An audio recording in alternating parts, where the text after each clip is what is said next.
welcome Dr. Seema, and her topic is tips and tricks in success in IVF. Dr. Seema. Good evening, everyone. And first of all, thank you very much, Dr. Deepti, for inviting me.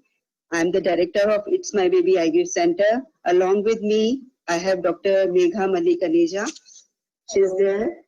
And we both are going to give the tips of our center and how to achieve high success rate in IVF.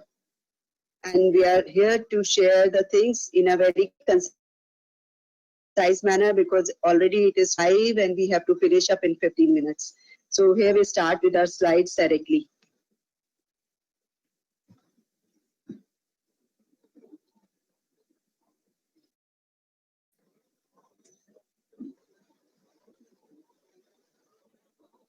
So first of all, Megha will start and she'll tell about what's the success rate in IVF. Good evening, everyone. I'll just give a brief introduction into the success rate of IVF. Since birth of first child, Louis Brown, as we all know, 8 million IVF babies have been born worldwide. WHO estimates around 120 to 160 million couples.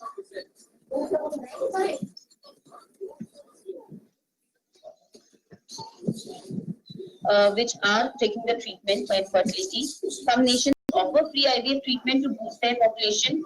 India too has a subsidized IVF program just for Parsi population because they have a danger of extinction.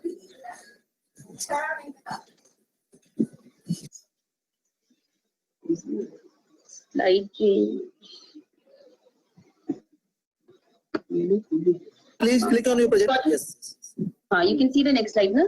So according to ICMR, the success rate for IVF cycle worldwide is 35 to 40%. Whatever different centers say, people do quote whatever it's 80%, 90%, but worldwide it is 35 to 40%. It is higher for women less than 35 years of age because age is an important parameter. This is just the US data that according to age, the success rate decreases. The live birth rate is 38% at less than 35 years of age. Then it comes to less than 10% when the age is more than 40 years. So success rate but is increasing in every age group with time because techniques are refined and we clinician also are more experienced in this field. So success rate basically is most important parameter for choosing any infertility management. There are various methods to calculate the success rate. Beta HCG, USG documentation of SAS, then ultrasound documentation of cardiac activity, live birth rate. Most important and reliable is live birth rate because that is the ultimate outcome which every patient or couple needs as a treatment. So our center, the beta HCG success rate comes out to be 51%, but live birth rate comes out to be 51%. But after getting positive result in IVF, live birth rate is 90%. So it is a variation of calculation, how you calculate your success rate. There is very important. Actually, considering the fertility success is in our center, I attribute everything to my teamwork and especially to me only. And first and most important factor in this is the counseling. Because I believe, and this is very interesting topic, and in fact, it is my favorite one, to give a proper counseling to the patient. Actually, mental attitude, prayers, meditation, and beliefs are the something which do work. That is the 10% to increase your success rate. And basically, anxiety of the patient, doubts and fear, they need to be corrected before the patient is subjected to IVF. So first important thing is counseling so that the patient is prepared for the success as well as the failure and is ready to go for the second, third cycles. And mostly in our center, we are taking the patient till fourth of the cycle and we have got the result also. So first and foremost is the counseling, and the counseling should be in comfortable atmosphere and definitely in a friendly way. So that decide how to approach the patient, and after the counseling comes the ancillary treatment, that is empirical treatment like acupressure and acupuncture, and we definitely go for that. That is yoga, meditation, dietary chart. So second factor is ancillary treatment. Third and basically that is a clinical approach, that is a patient's profile. Physical factor like BMI and age. For BMI, what we do is we train the patient at least for 2-3 months for diet regulation, vitamin supplementation, exercise, because this is COVID time and we are not taking directly the patient for IVF. So there's enough time for counseling and for this correction, like if her weight is more, she can reduce that. So comprehensive treatment start with correction of BMI. Second is age. Age of the factor is because nowadays the age of marriage has been shifted. So more we are getting the patient who are more than 35 years. And as you know, less than 35 years, chances of success of IVF is very good. But as the age advances, success rate goes down. To correct that, what we have is either we can use DHEAS, pure LH, HMG, growth factor, many things. But in our center, what we have seen is role of pooling of oocyte, and that has given us very good result. And we are really very happy with pooling of oocyte, and we have to do counseling properly for that. Third is like multiple treatment patient is taking, and at what time the patient is been referred to the IVF center. Because ours is a small hospital, we have a proper gynae and obs team and IVF team sitting together. And what we have made a principle is that if a patient coming as a primary infertility, less than 2 years of infertility, has no comorbidities, the normal gynae OPD is going to treat them. And if the patient is coming for more than 1 year and more than 2 years and plus comorbidities are there, so they've been referred to IVF center directly, so that the patient is not getting multiple treatment before resorting to IVF. So early conversion to IVF or IUI is a better thing, and it is the one very much important factor to get a good result. And thirdly, if you need a third party participation like donor oocyte, donor sperm or surrogacy, if you resort to that in a logical way, that also gives you good and it doesn't waste the time of the patient as money of the patient. And this is the fourth most important factor which we are very much bothered at our center, and it gives us good result. And now in our center, other factor like medical factor, like clinical factor, embryology and other factor, Megha is going to elaborate on that. So ma'am has importantly told about the counseling and the pre-procedure workup, which is very important. Now next is when you start with the workup of the procedure of the patient, and patient is undergoing the IVF cycle, you have to treat as a couple. So there are clinical factors which you all deal with, technique related factors like what the protocol you choose, number of oocytes you retrieve, the fertilization method, number of embryos transferred, embryo grading. These I think you all are aware what the steps are, how to go forward and what all to do.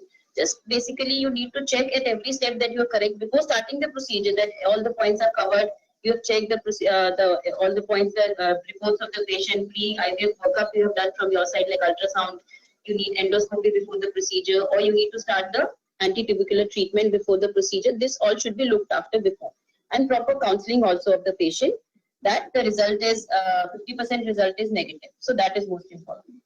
Then the lab factors are very important, that what all embryologists you have. Most importantly, like we have 2 embryologists, because it's a double check, which is a very important point.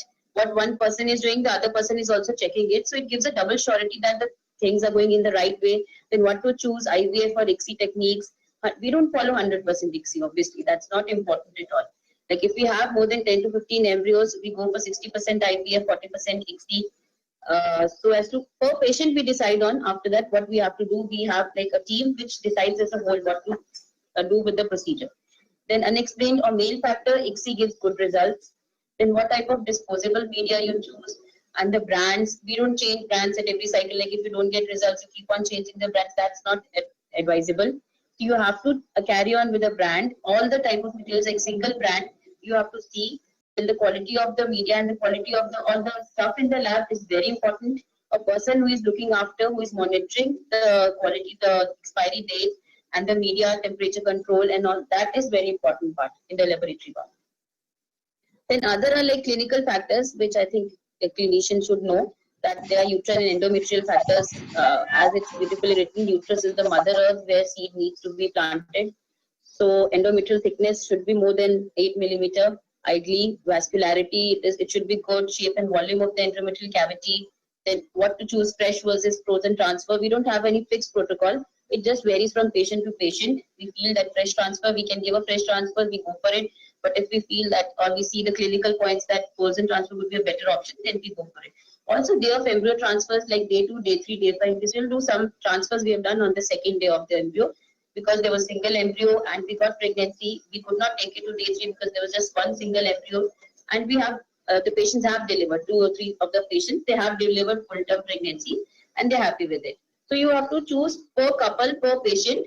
There should nothing. It is not a fixed protocol that we don't do this or we don't do that. It is per patient we decide that what is the best approach. Then ultrasound guided embryo transfer, we prefer that because obviously to confirm that embryos are properly deposited, then we can see the bubble. Also, the trauma is less and exact site of the transfer can be visible.